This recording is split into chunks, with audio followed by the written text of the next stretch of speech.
आपने कैंडल बनाई, वो देखने में बहुत ही ज़्यादा परफेक्ट लग रही है, लेकिन जैसे ही आप उसे जलाते हो उसमें से फ्रेग्रेंस नहीं आती। और फिर हम क्या करते हैं, हम और फ्रेग्रेंस डालते हैं, फिर और फ्रेग्रेंस डालते हैं, फिर वैक्स चेंज करते हैं, विक चेंज करते हैं, और फिर फाइनली सोचते हैं यार मेरी कैंडल में हॉट थ्रो क्यों नहीं आ रहा। अगर आपके साथ भी यही प्रॉब्लम हो रही है तो इस वीडियो को एंड तक जरूर देखना, बिकॉज हॉट थ्रो सिर्फ फ्रेग्रेंस की क्वांटिटी पर डिपेंड नहीं करता। Actually wax, fragrance, wick, temperature, mixing, pouring, curing सब मिलाकर डिसाइड करते हैं कि आपकी कैंडल कितनी अच्छी स्मेल करेगी। और आज हम इन सबको स्टेप बाय स्टेप समझेंगे।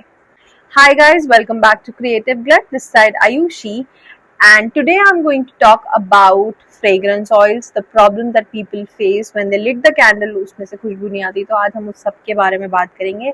अगर आप कैंडल मेकिंग सीख रहे हो या कैंडल बिजनेस स्टार्ट करना चाहते हो या ऑलरेडी स्टार्ट कर चुके हो और हॉट थ्रो की प्रॉब्लम फेस कर रहे हो, then this video is for you. हम कैंडल मेकिंग को सिर्फ एक क्रिएटिव प्रोसेस समझते हैं। वैक्स मेल्ट करो, फ्रेग्रेंस डालो, कलर डालो, पोर करो, done. But actually candle making is a part of art and a part of science. अगर साइंस वाला पार्ट समझ नहीं आएगा तो फिर कितनी भी ब्यूटीफुल कैंडल बना लो, परफॉर्मेंस अच्छी नहीं होगी। So let's start with the biggest factor. So सबसे पहले बात करते हैं वैक्स की। आपका वैक्स सिर्फ कैंडल की बॉडी नहीं है, राइट। वैक्स एक्चुअली एक कैरियर सिस्टम की तरह काम करता है जो फ्रेग्रेंस को होल्ड करता है और करते टाइम उसको रिलीज करने में हेल्प करता है। हर वैक्स की फ्रेग्रेंस होल्डिंग कैपेसिटी डिफरेंट हो सकती है, इसलिए ये अज्यूम करना कि अगर किसी में 10% फ्रेग्रेंस यूज होती है तो हर वैक्स में 10% फ्रेग्रेंस यूज कर सकते हैं, ये ज़रूरी नहीं है। फॉर एग्जाम्पल, अगर आप एक वैक्स यूज कर रहे हो जो पर्टिकुलर फ्रेग्रेंस लोड को प्रॉपरली होल्ड नहीं कर पा रहा, तो आप फ्रेग्रेंस बढ़ाते जाओगे, राइट। लेकिन रिजल्ट बेटर होना जरूरी नहीं। इंस्टेड आपको प्रॉब्लम्स मिल सकती हैं, जैसे कि oil sweating, separation of oil and wax, poor burning, wet spots on the candle, या फिर अनइवन टेक्सचर, और ऐसी कई सारी प्रॉब्लम्स होती हैं। मैंने भी पर्सनली काफ़ी से फेस करी थी initially. But so before buying a wax just because it's cheap, उस वैक्स के स्पेसिफिकेशन चेक करो, राइट। सप्लायर से पूछो कि इसमें रिकमेंडेड फ्रेग्रेंस लोड कितना जाना चाहिए, कंटेनर कैंडल के लिए ये सूटेबल है या नहीं, रिकमेंडिंग पोरिंग टेम्परेचर क्या है, और सबसे इम्पॉर्टेंट टेस्टिंग करो। डोंट सिंपली बाय 10 या 15 kg वैक्स बिकॉज बहुत अच्छे डिस्काउंट में मिल रहा है। पहले स्मॉल क्वांटिटी लो, टेस्ट करो, फिर बल्क में परचेज करो। बिकॉज कैंडल में कभी कभी 10-20 रुपए बचाने के चक्कर में पूरा बैच वेस्ट हो सकता है। अब आते हैं सेकेंड इंपॉर्टेंट फैक्टर पे, दैट इज फ्रेग्रेंस ऑयल। आपकी कैंडल की हॉट थ्रो सिर्फ फ्रेग्रेंस परसेंटेज से डिसाइड नहीं होगा, आपकी फ्रेग्रेंस की क्वालिटी और फॉर्मुलेशन भी मैटर करता है। दो फ्रेग्रेंस सेम परसेंटेज पे भी कंप्लीटली डिफरेंट परफॉर्म कर सकती है, राइट। एक फ्रेग्रेंस 8% पर अमेजिंग परफॉर्म करेगी, दूसरी को डिफरेंट लोडिंग या डिफरेंट वैक्स कॉम्बिनेशन की जरूरत हो सकती है। दैट्स वाई ब्लाइंडली ये मत सोचो कि 10% फ्रेग्रेंस डालूंगा या डालूंगी तो कैंडल से डेफिनेटली स्ट्रॉन्ग स्मेल आएगी, नॉट नेसेसरी। और प्लीज एक मिस्टेक मत करना, अगर कैंडल में फ्रेग्रेंस कम आ रही है तो इमीडिएटली फ्रेग्रेंस परसेंटेज डबल मत करना। पहले आइडेंटिफाई करो कि प्रॉब्लम एक्चुअली कहाँ है, वैक्स में है या विक में है या फ्रेग्रेंस की क्वालिटी में है, आपके टेम्परेचर में है, मिक्सिंग करते हुए प्रॉब्लम है, क्योरिंग में है। बिकॉज अगर वैक्स की कैपेसिटी ही लिमिटेड है तो एक्स्ट्रा फ्रेग्रेंस ऐड करना एक प्रॉब्लम ही है, it will not solve any problem. Now कुछ ऐसे फ्रेग्रेंस ऑयल्स भी होते हैं जो ऐसे होते हैं कि उनको जब हम कैंडल बनाते हैं, होल्ड थ्रो बहुत अच्छा आता है उनका, जब हम उन्हें स्मेल करते हैं तो बहुत ही अच्छी खुशबू आती है। बट जब हम उसे जलाते हैं तो उसमें से बिल्कुल अच्छी नहीं आती, बिकॉज वो हॉट थ्रो नहीं देते। तो आप अपने वेंडर से पूछ सकते हो कि ये हॉट थ्रो है कि नहीं है।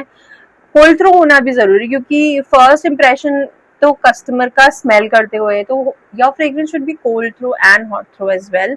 एंड जो मैं फ्रेग्रेंस यूज करती हूँ वो दोनों है, वो हॉट थ्रो भी है, कोल्ड थ्रो भी है, मतलब आपको स्मेल करते हुए भी फ्रेग्रेंस आएगा एंड जब आप उसे जलाओगे तो और अच्छी फ्रेग्रेंस आएगी उसमें। अब आते हैं ऐसे कंपोनेंट पे जिसको बिगनर्स मोस्टली अंडर एस्टिमेट करते हैं, दैट इज विक। आप सोच सकते हो कि विक तो बस जलने के लिए होती है, बट विक एक्चुअली परफॉर्मेंस का वेरी इंपॉर्टेंट पार्ट है। सिंपल लैंग्वेज में समझो तो wick plus fragrance is equal to fuel, right. और विक उस फ्यूल को कंट्रोल्ड वे में बर्न करने में हेल्प करती है। अगर विक प्रॉपरली साइज्ड नहीं है तो कैंडल को मेल्ट पूल प्रॉपरली डेवलप नहीं होगा, और अगर मेल्ट पूल ही प्रॉपर नहीं हो रहा तो फ्रेग्रेंस रिलीज भी एक्सपेक्टेड लेवल पर होगी ही नहीं, राइट। आपको फिर प्रॉब्लम्स होंगी वो वाली, tunnelling, small melt pool, weak hot throw, excessive soot, mushrooming of wick, very fast burning. अगर आपको ये सब प्रॉब्लम्स भी हो रही है तो I have made a full detailed video on candle problems.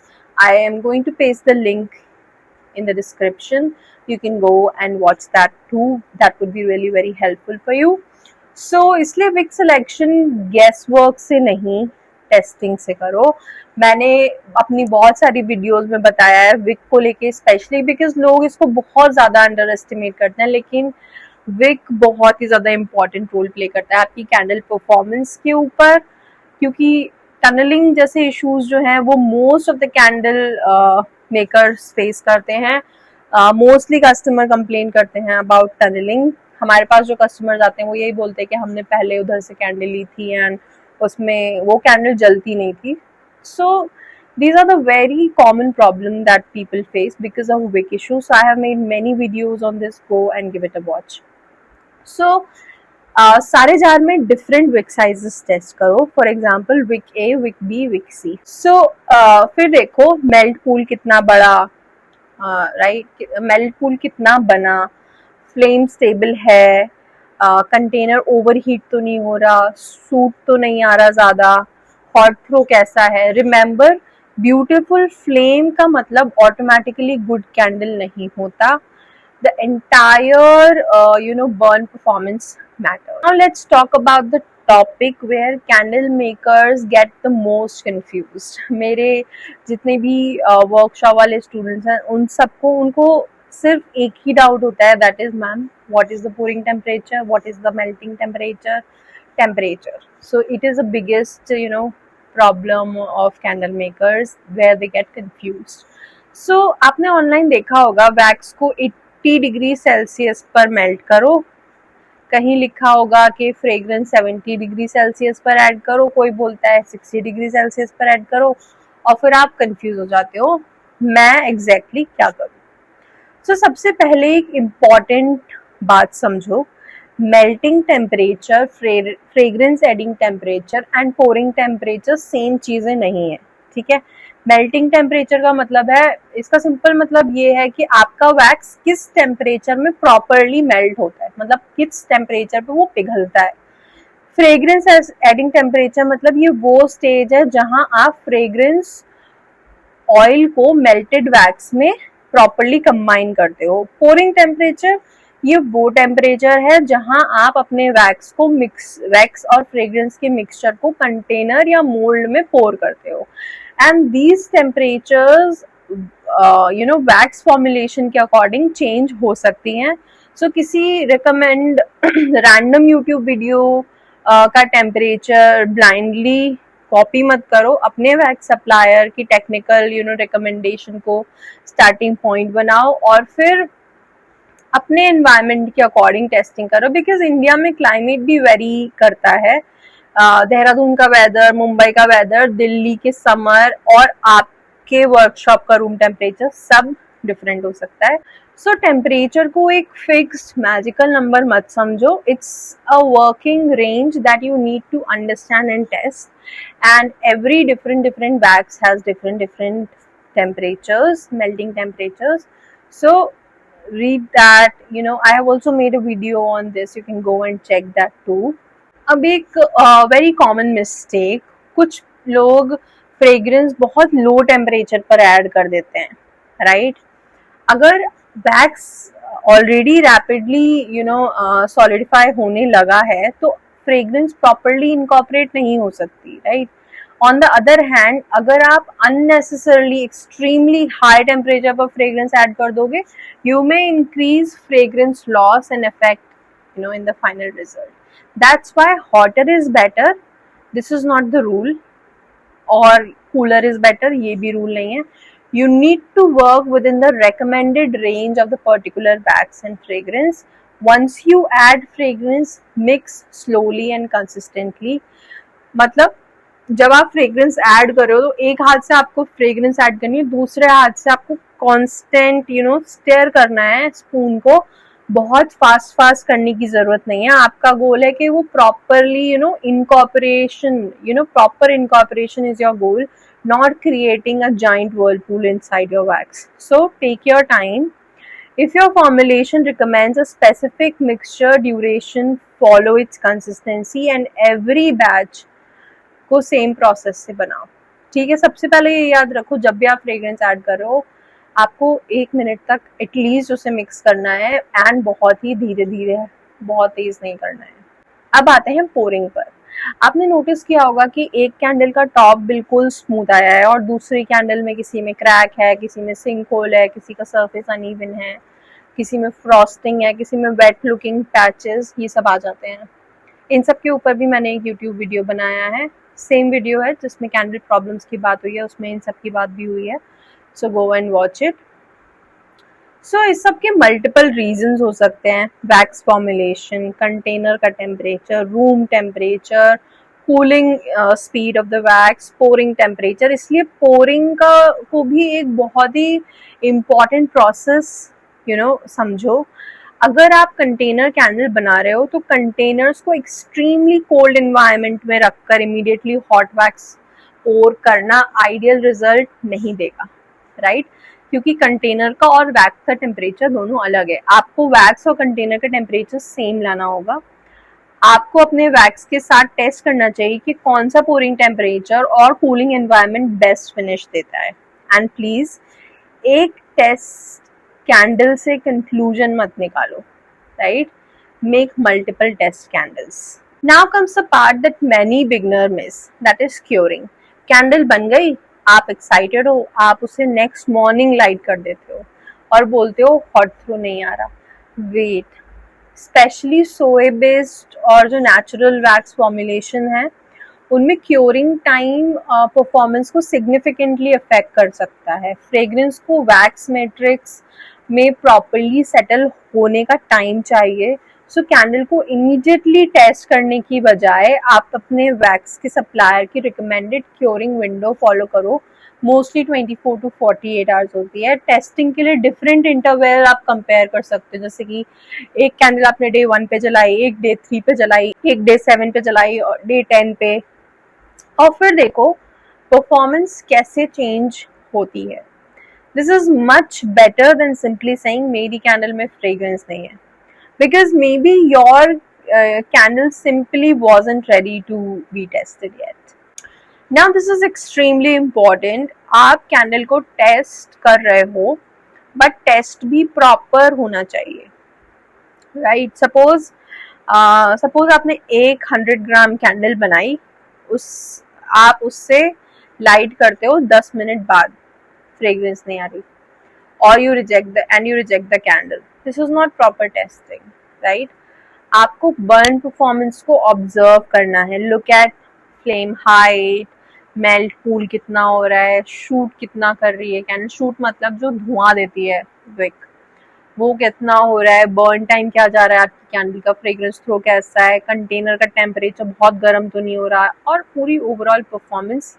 And one more thing, room size matter. A small candle एक छोटी सी कैंडल को ह्यूज लिविंग रूम में टेस्ट करके ये एक्सपेक्ट मत करो कि पूरा रूम परफ्यूम जैसा स्मेल करेगा. A candle's fragrance performance depends on many variables, so test in a controlled environment. अच्छा, एक और इशू जो लोगों को फेस होता है कि कोल्ड थ्रो और हॉट थ्रो, वैसे मैंने एक्सप्लेन कर दिया था, मैं डिटेल में कर देती हूँ थोड़ा. Cold throw and hot throw are different, ठीक है. कोल्ड थ्रो मतलब कैंडल अनलिट है, अभी जली नहीं है, and you smell it. Hot throw means candle जल रही है और फ्रेग्रेंस रिलीज हो रही है.